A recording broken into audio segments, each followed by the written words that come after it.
शिकूया AI ची क्रांती. चला करूया MSCIT.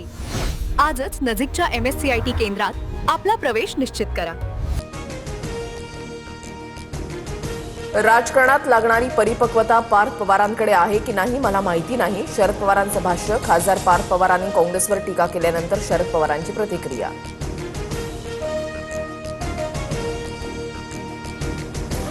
दादांच्या राष्ट्रवादीच्या कार्यक्रमातील बॅनरवर माझा फोटो लावणं चुकीचं. शरद पवारांची भूमिका. बारामतीतल्या राष्ट्रवादीच्या मेळाव्यात मोदी शहांसह पवारांचाही फोटो होता.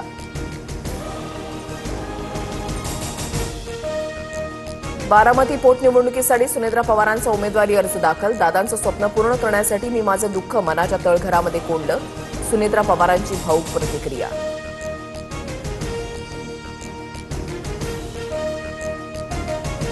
सुनेत्रा पवारांचा बारामतीसाठी अर्ज दाखल करतानाही पवार कुटुंबाची गैरहजेरी. सुप्रिया सुळे, रोहित पवारही अनुपस्थित.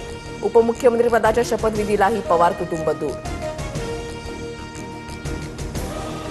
निवडणूक बिनविरोध करण्याचं कारण नाही. उमेदवार देण्याचा अधिकार सर्वांना. मात्र दादांच्या निधनानंतर कुटुंब प्रमुख म्हणून बारामतीमध्ये उमेदवार न देण्याचा निर्णय घेतला. शरद पवारांची प्रतिक्रिया. बारामती पोटनिवडणुकीमध्ये शरद पवारांचा सुनेत्रा पवारांना कौटुंबिक पाठिंबा राजकीय नाही. तसं असतं तर सुनेत्रा पवारांचा अर्ज दाखल करण्यास पवारांच्या पक्षातील नेते उपस्थित असते. संजय राऊतांचा निशाणा. बारामती पोटनिवडणुकीमध्ये सुनेत्रा पवारांच्या विरोधात काँग्रेसच्या आकाश मोरेंचा अर्ज. केरळम दौऱ्यावर असल्यानं हर्षवर्धन सपकाळ अर्ज भरताना गैरहजर. राहुरी विधानसभा पोटनिवडणुकीमध्ये मोठा ट्विस्ट. पवारांच्या राष्ट्रवादीकडून गोविंद मुकाटेंचा उमेदवारी अर्ज दाखल. रवींद्र चव्हाण आणि राधाकृष्ण विखे पाटलांसोबतच्या चर्चेनंतर प्राजक्त तनपुरेंची माघार. नॉनसेन्स. काय बोलता तुम्ही अंधारेबाई? मी फालतूच्या विषयांवर राजकारण करत नाही. सीडीआरवरून झालेल्या आरोपानंतर अंजली दमानिया पत्रकार परिषदेमध्ये रडल्या. मुख्यमंत्र्यांच्या विरोधी लॉबीतील नावं सीडीआरमध्ये असल्याची अंधारेंची टीका.